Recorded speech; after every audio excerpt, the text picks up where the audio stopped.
بسم اللہ الرحمن الرحیم۔ السلام علیکم ناظرین۔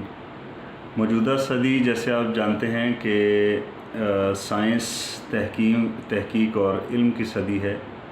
اس گزرتے دور میں ہم لا علمی کے متحمل نہیں ہو سکتے، خاص طور پہ صحت کے حوالے سے۔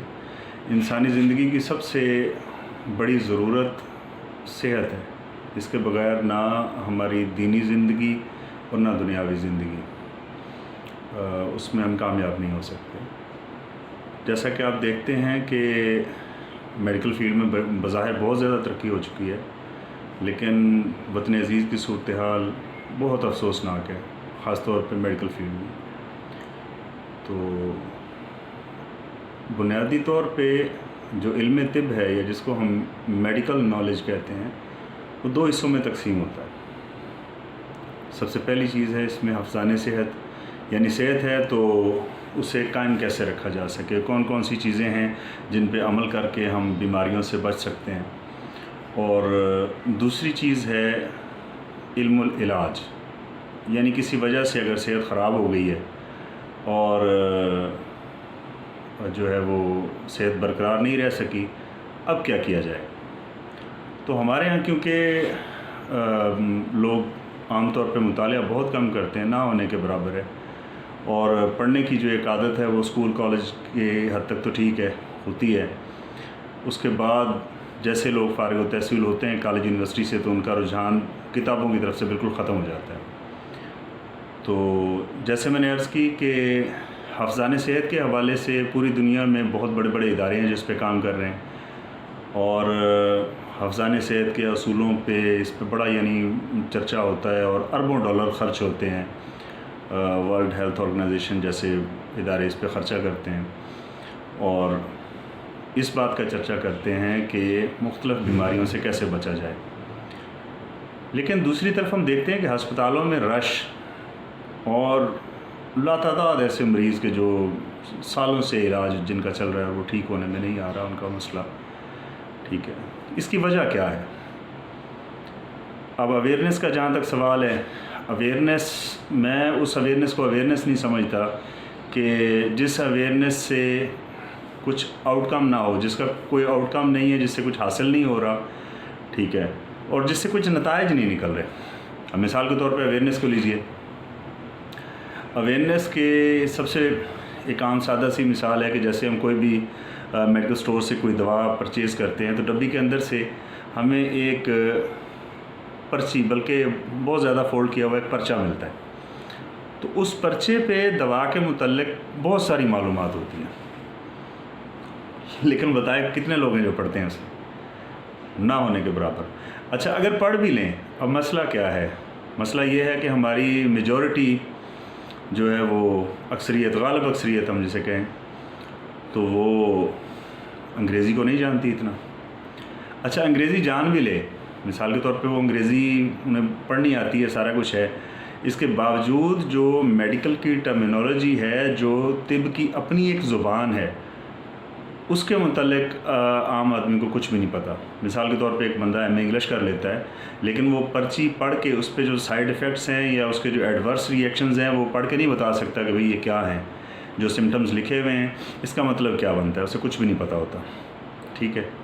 اس کے لیے پھر یا تو وہ گوگل کی خدمات لے، ٹھیک ہے، گوگل صاحب کی جیسے آج کل ہر کوئی لیتا ہے، ٹھیک ہے، تو پھر کچھ پلے پڑے، اور اتنی زحمت کرتا کوئی نہیں ہے۔ عام طور پہ تو ہم وہ پرچی نکال کے یوں پھینک دیتے ہیں جیسے ہم جوس پی کے ڈبہ پھینکتے ہیں، ٹھیک ہے، یعنی بالکل بیکار سی تھی ایک چیز۔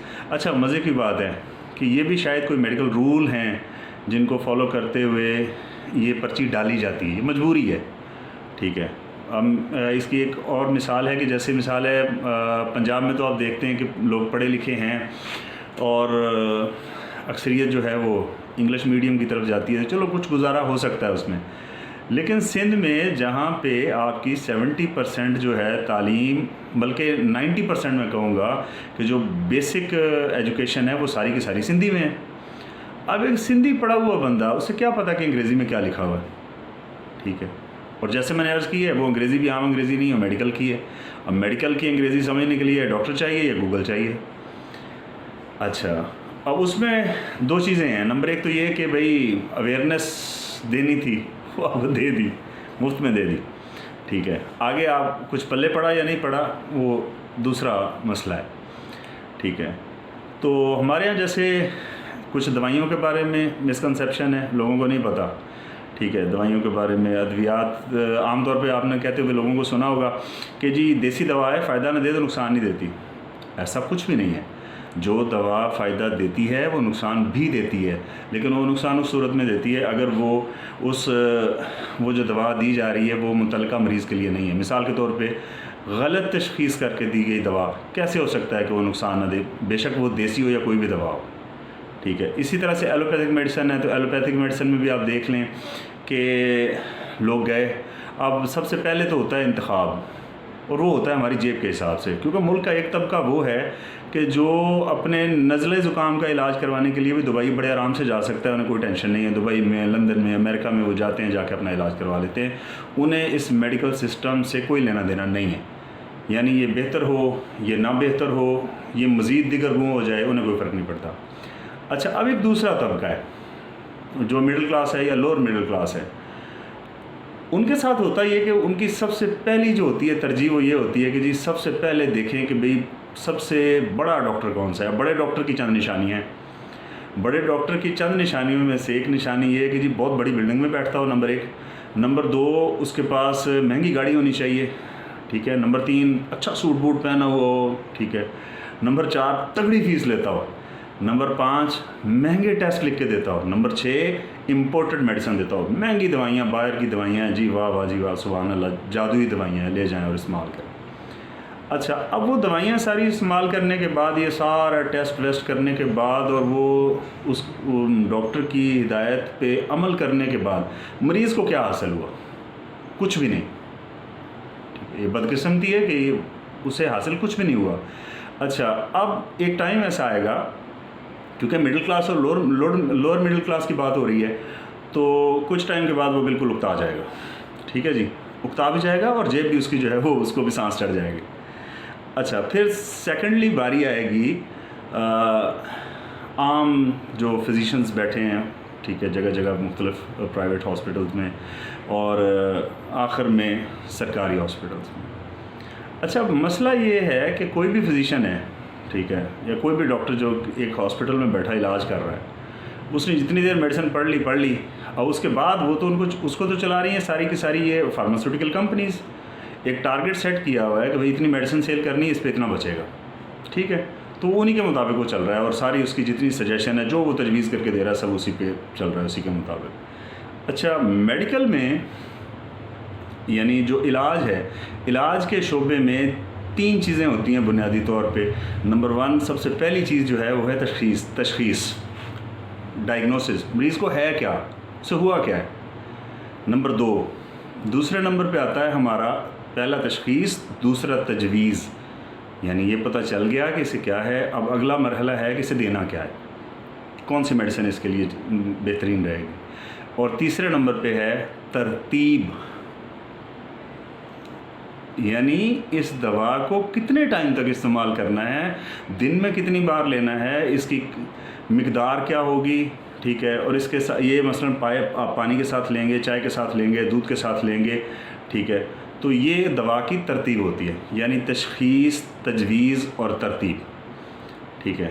اب جب مریض بیچارہ وہ دھکے کھا کے اور ایک ہی سالٹ کو مختلف کمپنیوں کے ناموں کے چکر میں وہ ایک ڈاکٹر کے پاس گیا تو اس نے ایک دوا لکھ کے دیا، اسے نہیں پتا سالٹ کیا ہے، دوسرے ڈاکٹر کے پاس جائے گا، دوا وہی ہوگی، نام اور ہو جائے گا، تو وہ سمجھے گا یہ دوائی بدل گئی ہے، لیکن نہ دوا بدلے گی اور نہ تقدیر بدلے گی، ٹھیک ہے. جیسے میں نے اس ویڈیو کو ٹائٹل دیا ہے کہ کیا شفا ناممکن ہے؟ شفا ہو ہی نہیں سکتی، ٹھیک ہے. جب سے یعنی انسان دنیا میں آیا ہے اس کی صحت کے ساتھ مسئلے مسائل چلتے رہے ہیں، یہ کوئی نئی بات نہیں ہے. ایسا نہیں ہے کہ بھئی نئی بیماریاں آج ہی نکلی ہیں اور یہ آج سے پہلے کبھی نہیں تھی. مسئلہ یہ ہے کہ آدھی سے زیادہ بیماریاں، آدھے سے زیادہ ہماری صحت کے مسئلے مسائل وہ صرف غلط دوا کے لگاتار استعمال سے ہوتے ہیں. اور مزید سونے پہ سہاگا کیا ہے بتاؤں، وہ یہ ہے کہ جی اپنی مرضی سے گئے میڈیکل سٹور پہ، اب میڈیکل سٹور والے جو بھی وہاں پہ ہے بندہ کھڑا ہے، اسے جا کے اپنی ساری معلومات بتائی، جی یہ ہے یہ مسئلہ ہے، آپ کو دوائی دیں. یعنی اب دوا تجویز کرنے کا کام ڈاکٹر نے چھوڑ کے وہ میڈیکل اسٹور والے سے دوائی لے کے آپ چلے گئے, آپ نے کھانی شروع کر دی, اگلی کچھ بھی نہیں بتایا, نہ کوئی, اب اس میں ہم نے اس پوری جو چین تھی اس کو فالو ہی نہیں کیا. یعنی نہ ہم نے تجویز کی, نہ ہم نے تشخیص کیا کہ ہے کیا ایکچولی, اصل میں مسئلہ کیا ہے کوئی پتہ نہیں ہے. اچھا, نمبر 2 کہ تجویز کیا کرنا ہے, یہ تو میڈیکل اسٹور والے پہ ہم نے چھوڑ دیا نا کہ ٹھیک ہے جو تم دے سکتے ہو, جو تمہارے نزدیک تمہیں زیادہ یعنی کہ پروفیٹیبل لگے یا جس حساب سے بھی ہے دوا دے دو بھائی. اچھا, اور تیسری چیز ترتیب اس نے خالی 3 لائنیں یا 2 لائنیں لگا کے دے دی, بی بی یا بھائی یہ صبح شام کھاؤ یا 3 ٹائم کھاؤ اور جاؤ. اچھا, اب سیکنڈلی کیا ہوتا ہے, یعنی ایک لمبے عرصے تک جب وہ مروجہ طریقہ علاج جو ہمارے یہاں ہے یعنی ایلوپیتھک ہے, تو جب وہ اس طریقے علاج سے علاج کرواتے رہتے ہیں تو ایک ٹائم ایسا آتا ہے کہ وہ دوائیوں سے تنگ آ کے مایوس ہو کے کہتے ہیں جی کوئی کس طرف دیکھتے ہیں کیا ہوتا ہے. تو سیکنڈلی پھر ان کے پاس ہوتی ہے دوسری چوائس کے طور پہ ہومیوپیتھک. ہومیوپیتھک کا کیا ہے؟ ہومیوپیتھک کا یہ ہے کہ ہومیوپیتھک میں ایک تو وہ علاماتی علاج ہے, سمٹمیٹیکل ٹریٹمنٹ ہے. اب سمٹمیٹیکل ٹریٹمنٹ میں ہر علامت کے لیے الگ دوا ہے. اب جتنی علامات ہیں اتنی دوائیاں. ایک ٹائم میں ایک مریض کے اندر 10 علامات ہو سکتی ہیں, لیکن سبب ان 10 علامات کا ایک ہوگا ہمیشہ. ٹھیک ہے جی, یہ کلیہ قاعدہ ہے.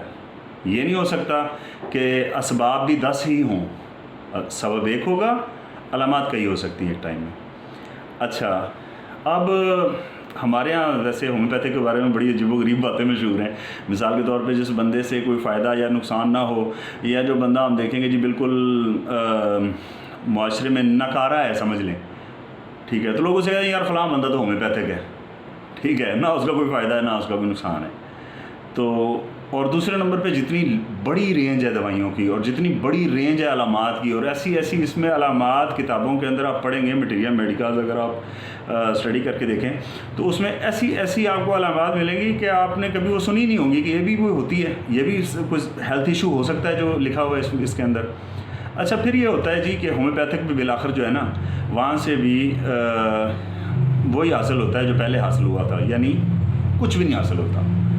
اب باری آتی ہے تیسری چیز کی, لیکن تیسری چیز پہ جانے سے پہلے بیچ میں ایک اور ہے, وہ 2.5 نمبر, یعنی 2 نمبر ہو گیا نا, پہلے ایلوپیتھک ہو گئی, ہومیوپیتھک ہو گئی, اب تیسرے نمبر پہ جانے سے پہلے درمیان میں جو چیز آئے گی وہ 2.5 نمبر ہوگی. اب 2.5 نمبر کیا ہے؟ 2.5 نمبر ہیں جی ہمارے جھاڑ پھونک والے, دم درود والے بابے پیر بزرگ. اب یہ بابے پیر بزرگ ہیں, جب کسی دوائی سے کوئی فائدہ کہیں سے نہیں ہوا تو مریض نے یہ سمجھا کہ مجھ پہ تو جادو ہو گیا, ٹھیک ہے جی, میرے پہ تو بڑے زبردست قسم کے تعویذات ہو گئے ہیں کیونکہ سارا خاندان مجھ سے چلتا ہے, ٹھیک ہے. تو وہ اس چکر میں پڑ گیا. اب اس چکر میں پڑ کے 4 نقصانات ہوں گے, ٹھیک ہے جی, پیسہ, عزت, ایمان اور صحت, چاروں چیزیں گئیں. اور ایسی خرافات پھر اس میں چلیں گی کہ آپ بڑی جلدی ہار مان جاؤ گے. اور اس میں یہ نہیں ہے کہ بھئی کوئی لازمی ہے کہ بھئی کم پڑھے لکھے لوگ یا جی وہ دیہاتی, نہ, اس میں آپ کو پڑھے لکھے سلجھے ہوئے اور بڑے جناب آپ دیکھنے میں آپ محسوس ہی نہیں کرو گے کہ یار یہ لوگ اس قسم کا بھی ان کا ہو سکتا ہے کوئی سیٹ اپ جو جہاں پہ آگے بیٹھے ہوئے ہیں. اچھا جی, اب آتی ہے جو تیسرے صاحب تھے. اب وہ تیسرے صاحب ہیں ہمارے حکیم صاحب. اب حکیم صاحب کا مسئلہ یہ ہے کہ حکیم صاحب نے سب سے پہلے تو اپنے اشتہار کے اندر انہوں نے کوئی بیماری چھوڑی نہیں ہے. یعنی اشتہار جو حکیم صاحب کا ہے وہ دیکھنے سے یہ محسوس ہوتا ہے کہ یار آج کے دور میں لقمان صاحب یہی ہیں, ٹھیک ہے جی. اچھا, یہ کیونکہ صحت کے حوالے سے ہمارا یہ چینل بنانے کا جو مقصد ہے وہ آگاہی, اور آگاہی کے ساتھ ساتھ ایسی آگاہی, ایسا شعور کہ جس سے کچھ حاصل ہو, لوگ صحت کی طرف واپس آئیں. اگر صحت حاصل نہیں ہوتی تو پھر جتنے مرضی لیکچر جھاڑ لیں کوئی فرق نہیں پڑتا, ٹھیک ہے. تو اس لیے ویڈیو تھوڑی طویل ہے, تھوڑا سا برداشت کریے گا. اچھا, ہومیوپیتھک اس میں حکیم صاحب کے پاس آتے ہیں. اب حکیم صاحب نے دنیا جہان کی کوئی بیماری نہیں چھوڑی کہ جو انہوں نے کہی ہوگی جی جس کا وہ علاج نہیں کر سکتے. اچھا, اور مریض کو بھی کیونکہ نہیں پتہ, عام طور پہ نہیں پتہ ہوتا انہیں کہ کیا فرق ہے مختلف طریقہ ہے علاج میں. مثال کے طور پہ ایلوپیتھک جو ہے وہ مرض کے متعلق کیا نظریہ رکھتی ہے, ہومیوپیتھک مرض کو کس نظر سے دیکھتی ہے, اور جس کو ہم کہتے ہیں حکمت, اس میں مرض کے متعلق نظریہ کیا ہے. یعنی مرض کے بارے میں حکمت کیا کہتی ہے کہ مرض کیوں ہوتا ہے, اس کے اسباب کیا ہیں, ہومیوپیتھک کیا کہتی ہے, ایلوپیتھک کیا کہتی ہے. ٹھیک ہے, یہ عام آدمی کو بالکل نہیں پتہ ہوتا. تو اس لا علمی کا فائدہ یہ تینوں لوگ اٹھاتے ہیں, لیکن ان میں سب سے زیادہ جو خوفناک فائدہ اٹھاتے ہیں وہ حکیم حضرات ہیں. اچھا, حکیم حضرات میں میری مراد وہ نہیں ہے کہ وہ جو کوالیفائڈ ہیں, جو سمجھدار ہیں اور جو لوگوں کی خدمت کر رہے ہیں, میری مراد وہ بالکل نہیں ہے. اور آگے چل کے جیسے میں بتاؤں گا تو وہ خود اپنے آپ کو سمجھیں گے کہ ہم ان میں شامل نہیں ہیں جن کے بارے میں بتایا جا رہا ہے. ٹھیک ہے جی. تو یہ کیونکہ مریض نے وہی ذہن بنایا ہوا ہوتا ہے کہ جی جیسے جو اس کا تھا اثر پیناڈول کا اور جو تھا اثر کیپوٹین کا وہی ملے گا. ٹھیک ہے, تو لوگ حکیم صاحب کے پاس آ کے بھی یہی سمجھ رہے ہوتے ہیں کہ جی گولی کھائی اور سر کا درد ختم ہو گیا, گولی کھائی اور بلڈ پریشر فوراً نیچے آ گیا. لیکن اللہ کے بندو یہ تو سوچو کہ وہ جو دوا, کیا پیناڈول نے سر کا درد ہمیشہ کے لیے ختم کر دیا؟ تو بتاتے ہیں کہ اتنے گھنٹے تک اس کا اثر رہے گا, اس کے بعد ختم ہو جائے گا. کیا کیپوٹین سے کبھی کوئی بلڈ پریشر کا مریض مستقل طور پہ ٹھیک ہو گیا؟ اچھا, اب اس بارے میں کیونکہ مریض کو پتہ نہیں ہوتا تو مریض وہی ذہن لے کے جاتا ہے حکیم صاحب کے پاس. اور حکیم صاحب کیا کرتے ہیں پھر, یہ جو اللہ معاف کرے میں کہنا نہیں چاہ رہا تھا, لیکن حکیم صاحب کا وہ جو ہے دواخانہ وغیرہ, اس کو دواخانہ نہیں کہہ سکتے یا شفا خانہ وغیرہ نہیں کہہ سکتے. میرے نزدیک تو گبر سنگھ کا کوئی ٹھکانہ وکانہ ہے, کیونکہ وہ بدماش اس میں پھر ایسی میڈیسن استعمال کرتے ہیں, وہ خالص اسٹیرائڈ جو ہیں وہ مریضوں کو دینا شروع کرتے ہیں. ٹھیک ہے, اور اس کے پھر یعنی جو سائیڈ افیکٹ تو ہوتے ہی نہیں نا جی, اس کے ڈائریکٹ نقصانات ہوتے ہیں. سائیڈ افیکٹ تو ویسے ہم نے ایک سائیڈ لفظ بنایا ہوا ہے کہ اگر ہم کہیں گے کہ اس دوا کے یہ نقصانات ہیں تو لوگ ڈر جائیں گے. سائیڈ افیکٹ جو ہے نا وہ سمجھو کہ شوگر کوٹڈ سا ایک ورڈ ہے کہ جس میں ہم کہہ دیا کہ ہاں جی جو ہے وہ اس کے یہ دوا کے سائیڈ افیکٹ, جی نقصانات نہیں ہیں, سائیڈ افیکٹس ہیں. اچھا, اب ان اسٹیرائڈ سے جو مسئلے مسائل پیدا ہوئے وہ کبھی ٹھیک نہیں ہو سکتے, وہ irreversible ہیں, وہ بندے کو سیدھے قبر میں لے کے جائیں گے. ٹھیک ہے جی, اسی لیے میں نے وہ گبر سنگھ سے تشبیہ دی تھی. اچھا, یہ ہو گئے تینوں شعبے ہمارے ہاں علاج کے. آج ہم نے ان تینوں کو ڈسکس کیا, ان تینوں کا جو طریقہ کار تھا اس پہ بات کی تھوڑی بہت. ٹھیک ہے, اب آخر میں آتا ہوں یعنی جو ہمارا یہ آج کل کا ایکٹیو اور بڑا مؤثر پلیٹ فارم ہے سوشل میڈیا. سوشل میڈیا پہ جتنے چینل بنتے ہیں, خاص طور پہ حکمت کے حوالے سے جو چینل بنتے ہیں, اگر آپ انہیں وزٹ کریں تو جو وہاں پہ جو چیز یعنی جو مسئلہ بتایا جا رہا ہوگا نا, جو پاکستان کا سب سے بڑا مسئلہ بیان جس کو کیا جا رہا ہوتا ہے, وہ فیملی میں بیٹھ کے نہ ڈسکس ہو سکتا ہے اور نہ وہ تھم نیلز وہ اپنی فیملی کو دکھا سکتے ہیں جو حکیم صاحبان نے وہ نام نہاد لوگوں نے لگائے ہوئے ہوتے ہیں. اچھا, ایک تو یہ اویئرنیس ہے قدرتی علاج کے حوالے سے. ٹھیک ہے, اچھا پھر دوسرے نمبر پہ جو اویئرنیس ہے وہ یہ ہے کہ جی نسخہ تیر بہدف, شرطیہ, گارنٹی شدہ. ٹھیک ہے, ہر قسم کے سائیڈ ایفیکٹ سے پاک, یہ ہیں جی تھمبنیل. اور کھودا پہاڑ نکلا چوہا کچھ بھی نہیں, لوگوں نے استعمال کیا, رزلٹ اس کا زیرو ہے. اچھا, جیسے میں نے عرض کیا تھا کہ علاج کے 3 فیزز ہوتے ہیں, اس کے 3 حصے ہیں علاج کے. علاج ایسے نہیں ہے کہ کوئی جادو کی کوئی پڑیا ہے وہ کھائی اور بیماری چلے گئی. علاج ہے جیسے پہلے میں نے بتایا تھا کیا ہے جی, تشخیص, اس کے بعد ہے تجویز, اس کے بعد ہے ترتیب. ٹھیک ہے, تو جہاں ایک دیسی دوا ایک بندے کے لیے مفید ہو سکتی ہے وہاں وہ دوسرے بندے کے لیے نقصان دہ بھی ہو سکتی ہے. یہ کہنا کہ جی دیسی دوائیں فائدہ نہ دے تو نقصان نہیں دیتی, بالکل غلط ہے. ٹھیک ہے, اور بالکل فضول بات ہے یہ. اچھا, اور جیسے مثال دیتا ہوں کہ جی ایک نسخہ ہے کھانسی کا. اب کھانسی جو ہے بنیادی طور پہ وہ ایک طرح کی تو نہیں ہے، کسی کو کالی کھانسی ہے، خشک کھانسی ہے، بلغم والی کھانسی ہے، تو یہ کیسے ہو سکتا ہے کہ ایک ہی نسخہ سب کو فائدہ کرے؟ ٹھیک ہے، یہ لاجیکلی ناممکن ہے اور سائنٹیفکلی بھی ناممکن ہے. ٹھیک ہے، تو الحمدللہ ہم نے ہمارے چینل بنانے کا مقصد بھی یہی تھا، چینل کو سٹارٹ کرنے کا، اور ہم A to Z مطلب کہ ہم جو قدرتی طریقہ علاج ہے اس میں تشخیص بھی بتائیں گے آپ کو کہ بھئی آپ نے ایک مرض کو ڈھونڈنا کیسے، یعنی ایک بندے کو کوئی علامت ہے اگر، ٹھیک ہے، تو پتہ کیسے چلے گا کہ جی یہ بندہ کس مزاج کا حامل ہے. پھر اس کے لیے دوا تجویز بھی کر کے دیں گے، جو نسخہ بتائیں گے اس نسخے کے بارے میں یہ بھی بتائیں گے کہ بھئی یہ اس کے نقصانات ہیں، اور اس طرح کا مریض اس سچویشن میں اس دوا کو بالکل استعمال نہ کرے. ٹھیک ہے جی. اب جیسے مثال کے طور پہ قدرتی دوا ہے، شہد ہے، اس میں شفا ہوتی ہے، ٹھیک ہے، لیکن اگر آپ یہ یرقان کے مریض کو کھلائیں تو کیا ہوگا جانتے ہیں؟ اس کے پیٹ سے خون جاری کر دے گا یہ. ٹھیک ہے، تو انشاءاللہ اگلی ویڈیو میں ہم ڈسکس کریں گے کہ مزاج کتنے ہوتے ہیں، مزاج کا پتہ کیسے چلتا ہے، اور اتنے آسان اور سادہ لفظوں میں آپ کو بتاؤں گا کہ آپ آسانی سے اپنے گھر پہ اپنے چھوٹے چھوٹے مسائل سے لے کے بڑے بڑے امراض تک کا علاج بڑے آسانی سے گھر پہ کر سکیں. ٹھیک ہے، آپ کو اگر آپ یہ قدرتی طریقہ علاج جو ہے یا حکمت کے ذریعے اپنے مسائل کو حل کرنا چاہ رہے ہیں تو آپ کو کسی حکیم کے پاس، کسی طبیب کے پاس، کسی دواخانے پہ جانے کی ضرورت نہیں پڑے گی. ٹھیک ہے، اور نہ ہی ہم آپ کو یعنی کہ وہ کام کریں گے کہ بھئی ٹھیک ہے. اچھا ہاں، ایک چیز مس کر دی میں نے، یعنی ایک تو وہ تھا نا کہ جی تیر بہدف نسخے، شرطیہ گارنٹی، اور پتہ نہیں جی کون سا طلسماتی جادو آ گیا، ایک تو وہ چیز ہے.